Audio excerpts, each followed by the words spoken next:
Hello and welcome to another edition of LifeBridge Health's Facebook Live series. I'm Sharon Boston. We are live today from the Quarry Lake offices of the Krieger Eye Institute, and we're discussing back-to-school eye health with Dr. Danielle Natali from the Krieger Eye Institute. Thanks for being here. Thanks for having me. Before we get started, a quick reminder to our viewers that we'll be taking your questions, so please post them in the comments section. And please remember to hit the subscribe button and you'll be notified each time we go live. So Dr. Natali, pediatric vision screenings, routine eye exams, what's the difference? So a lot of patients will ask us, my child has gotten a screening at school, or the pediatrician did a vision screening, do I still need to do an eye exam? Those kinds of screenings are really just testing for visual acuity. And this is like the E, like standing. Yes, exactly. Yeah. You know? Yes, exactly. People remember? Yeah, some people can memorize exactly. But yes, so they will check like how small letters you can read. They and see if that seems normal or not normal. It doesn't test for eye health. It doesn't test for prescriptions that might be there and hidden. There's a lot of different things that those screenings are not doing. So doing a full eye exam, especially before the start of every school year, is really important because it's going to check for a lot of things that those screenings can miss. And so we're a month into school. Is it still okay to get that? Yeah, absolutely. Yeah. Because parents will also oftentimes ask, like, at what age should my child get an eye exam? And really we recommend, definitely doing it before they start school. And then, every year before they start school, because prescriptions can change a lot and it's hard to know, what your kid is seeing, especially when they're young. What about kids younger than that? Like my nephew got glasses, he was 3 years old. Yep, so usually recommend like age around 3, and then before school starts. Kids can come in and get it when they're infants. Oh, really? Yeah. And then annually after that? And so when children need, glasses, at when can they start wearing contact lenses? So for the standard contact lens, like you just want to wear contact lenses because you don't want to wear your glasses. Usually we say that comes down to the child being responsible. So that's a decision usually between the parents and the child.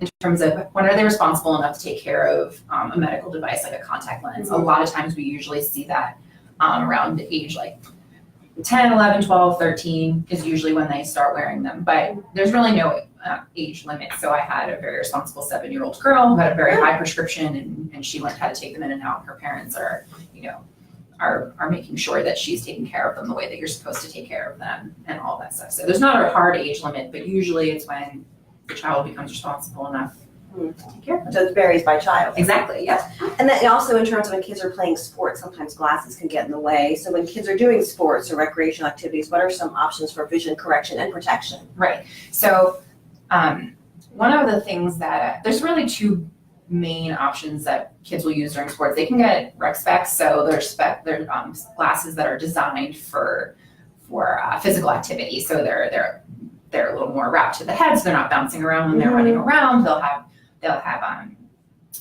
a different special material, so they're not shatterproof. They're not going to break into the child's eye or anything like that. So those are designed specifically for doing sports. So rec specs are pretty popular, and then contact lenses are a really good option too.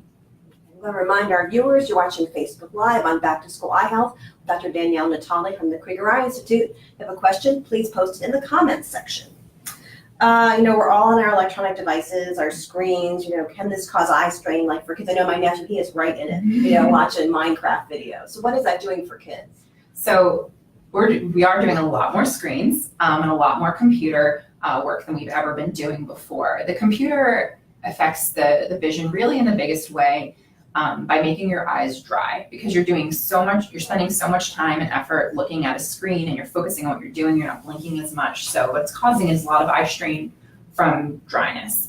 So taking breaks is really important, especially for kids. At least every hour, taking a break from it. Looking around, walking around. How long of a break? 10, 15 minutes. Oh, I'm saying like 35, 40. Yeah, no. Taking breaks is important. Using artificial tears if your eyes are getting dry. But the simple act of using a computer or using a screen or a phone or anything like that is not going to damage your eyes. We have a question from Facebook. Michelle wants to know, what are some symptoms or signs to look for to show that something might be wrong with the child's eyesight? So that's a really good question, because a lot of times, especially if a child is born with poor eyesight, they don't know what clear is. right? Oh, So because they've never right. experienced clear, so they can't tell you that their vision is blurry. So that's an excellent question. One thing that you'll notice is they might get really close to things, like they'll watch the TV really close perhaps because otherwise it's blurry. Sometimes kids will close one eye or like have a funny head tilt. Those are some signs that you can look for that your kid is doing that might mean that they are having a vision problem. But going and getting, the eye exams is really the best way to get a full scope of what's going on. Then how do you do that when a child can't read, or how do you test for vision? So once kids are like old enough to recognize symbols and speak and communicate in any way, so usually by 3, they can do the different symbols. We don't always do letters. We have different shapes that we can do. They can even do matching where like we'll put something on the screen and then they can have a choice on a board of what they can pick from. So you can check acuity even in very young kids. If they're younger than that and they can't communicate to you, you can't really measure what their acuity is, but you can still measure if they have a prescription by doing objective tests. And Kathy wants to know, can my son still get contacts even though he has allergies? So allergies is definitely something that can affect contact lens wear. But if they do have allergies, there's a lot of options in contact lens technology that will allow a lot of people, even if they have allergies, to wear contacts. So one example is just switching to a daily. So you replace the contact lens every single day. That helps with people who have allergies because then the contact lens isn't accumulating allergens. Right? So no matter how well you clean a contact lens, it's never fully clean again. It's not the same as putting a brand new lens in your eye. So dailies are a really good option for people with allergies. We talked about eye strain, so if kids themselves may not recognize it, what should parents be asking their kids about their screen time and how it's affecting their vision? I think it's probably going to be hard to get an answer from your kid because they're just going to want to be on their screens. But if you notice that they're doing a lot of like closing an eye, doing a lot of blinking, a lot of squinting, or rubbing on their eyes, those are all signs that their eyes can be tired. I think some parents, they hold it so close. How is that affecting them? So the reason that kids can do that is because they have a super ability to focus when they're younger. That's what we lose as we get older. That's why when you get into your 40s, you need reading glasses because you've lost your ability to focus on things up close. Kids have like a super ability to see things up close. They just like to hold it close. That's not really hurting anything. That's just something they can do that we can't do. Yeah, exactly, yes. And some people may be wondering, are your children likely to inherit the need for glasses? Right. So with most things like with inheritance, there's no strict rule. Like if I'm nearsighted, my kid's not definitely going to be nearsighted, but it definitely impacts it. They have a higher chance of being nearsighted if I am really nearsighted, but there's not a hard, fast rule that if you have something, your kid's going to have it. I want to remind our viewers, we're talking about back to school eye health, Dr. Danielle Natali from the Krieger Eye Institute. So please post your questions in the comments section. And back to contact lenses, you talk about keeping them clean, maybe as people get older, college age kids, they want to sleep in their contact lenses. Is that healthy, or what can that do to your eyes? Right. So with contact lenses, we never recommend that people sleep in their contact lenses. Most of the people who get bad infections from wearing contact lenses have slept in their contacts. The reason that is when you're sleeping in them, you're not cleaning them, right? That would be like wearing the same clothes over and over again every day without ever cleaning them. They would get pretty dirty. So the same thing with the contact lens, they'll get dirty if you're never taking them out and you're never cleaning them. So you get a much higher chance of getting an infection. So we never recommend that. Okay. I was saying, speaking of infections, there's always with kids about pink eye. How common is pink eye and how is that diagnosed? Right. So pink eye is a generic term for a lot of different things that can cause inflammation in the eye. But the most common form, especially in kids, is a viral kind of conjunctivitis. And just like, it's like getting the common cold.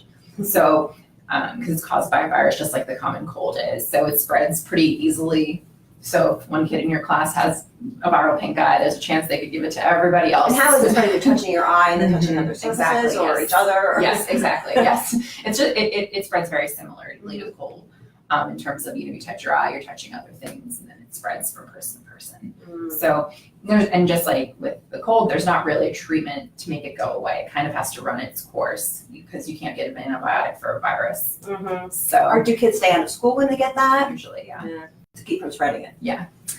We had a question. Nicole wants to know, would you recommend extended wear contact lenses for kids? So extended wear is just another way of saying sleeping in your contacts. So generally, no.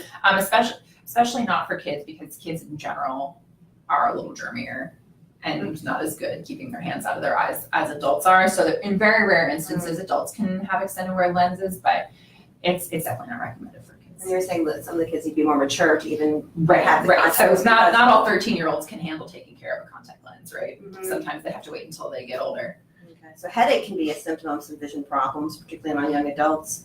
When do you see an eye care specialist? How do you know, like, this is headache is this, or how do you determine that? So it's really hard to know. A lot of times people will come to an eye doctor first for their headaches. Sometimes people will go to their primary care doctor, and the primary care doctor will send them to the eye doctor to rule out a vision component to the headache. But really that's what we're doing. We have to rule it out. So we would do different tests to make sure that the eyes are working together well, make sure that the prescription is correct. Because both of those things can cause people to have more, fatigue or headache or eye strain. Let's talk about the eyes working together well. Some kids have to wear a patch. What is going on there in terms of eye health? So there's a few different reasons why a kid might need to wear a patch. All of which are for a condition called amblyopia, which is also sometimes called a lazy eye. So there's different reasons for that. Sometimes people have kids that will have a lazy eye because one eye has a much bigger prescription than the other eye does. So the brain does the easy thing and uses your better eye, and then the other eye doesn't develop correctly. So one of the reasons they'll do a patch for that is they'll patch the good eye to make you use your bad one so that it will develop correctly. The other thing that can cause you to have a lazy eye is an eye turn. So if there's an eye that's turning all the time, that can also cause the eye that's turning, it's not being used, so it doesn't develop correctly. So you patch the eye that is good, and then it makes you use your other eye so it'll develop correctly. And how long would someone need to wear a patch? It could be weeks to years, or? It depends. It depends on how, it's a case-by-case situation. But generally the best time to catch amblyopia or a lazy eye is when kids are like 5, 6, 7 years old. That's when you're going to get the most benefit for the treatment. Kids are developing rapidly, but does their eye prescription change more rapidly than adults? That's what Yes. you look at every year. Yes, absolutely. So kids' prescriptions will change more than in adults. Usually we expect the prescription to just even out or slow down in our early to mid-20s. That's why a lot of times most surgeons won't even do LASIK until you're, in your mid-20s because the prescription changes too much.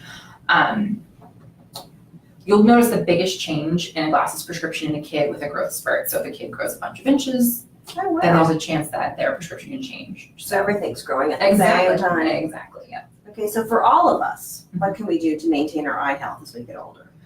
So there's, a lot of things are down to genetics. So there's not, so there's some things you can't avoid, but just like most things for a healthy life, you need to, have good nutrition, eat well-balanced, foods, exercise, things like that. Avoid smoking, avoid sun exposure. It's the same general rules for living healthy lives, and making sure you get eye exams every year to catch things that don't have symptoms. I was like, hey, Lumen, can we scroll down? Are there any more comments? There's 8 comments. I want to make sure we get everybody before we. Oh yeah, Stephanie. Sports sunglasses when it's sunny out. So sunglasses are really important because they can protect eyes from UV light, which can damage eyes the same way it can damage your skin. So sunglasses are really important for everyone who are outside. Cloudy out. Prescription for contacts different from their eyeglasses. That's an interesting question. Yes, the prescription for contacts is different for eyeglasses. Contact lens prescriptions are specific for a brand and a type. They also have to fit your eye correctly. So there are different parameters for all of that. The actual physical powers can also be different between your contacts and your glasses for a variety of reasons.